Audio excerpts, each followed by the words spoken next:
We're at Newman today. We're here to look at the D65 Mark II drill. It's got a technology system on the drill, which is called the AVA camera system. What the camera will do, it works with the drill interlock safety system, and if it sees somebody in the danger zone of the drill, the machine will interlock and stop.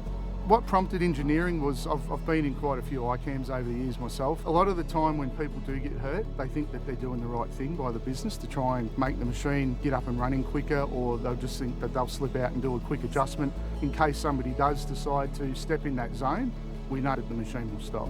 I work closely with Brett and Plough Engineering. He brought the idea to us, went to work looking how we could integrate it into the machine. But it works the same as what the operator presence seat switch does. The camera picks someone up till the person's clear of the danger zone. Basically all the controls just go dead and the drill won't move. We had Speed Shield come out, figured it all out together, and yeah, came up with a good solution. We looked at some technologies that we had. We're looking at using binocular vision to overview an area and using AI to inference and understand what we're looking at, and then applying policies around distance and exclusion. There's a lighting package also on the vehicle that gives the pedestrian some indication of that detection and a bit of a warning before they get to those danger zones so that they can keep away. It is extra peace of mind for us, especially at night time. It is nice to know that if someone's coming to approach the drill, that we are able to pick that up straight away and that someone is not going to get hurt. There's just no onus on the pedestrian. That's the key component. When the operator may lose focus or be distracted by another task, the camera's always watching. We ran a trial at our Southflank operations. We've seen a lot of continuous improvement over that year. We had a lot of feedback from site on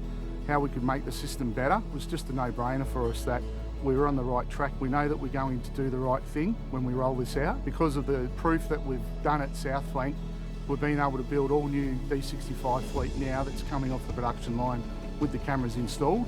And we're also doing retrofits out in the field at the moment for existing fleet. Looking at the events that we've seen on the portals, you just see people approaching drills in a completely different way. When we can implement any of these technology-related improvements to make the job safer, it's a big win. Being part of getting someone home that maybe wouldn't have is really what drives the whole company. It's been definitely one of the most rewarding collaborations I've ever been part of. And I really feel like the applications here are just starting to be realised. The technology, I think it's got a lot of potential in all of mining. If we can stop someone getting hurt, we're in a better place every day of the week.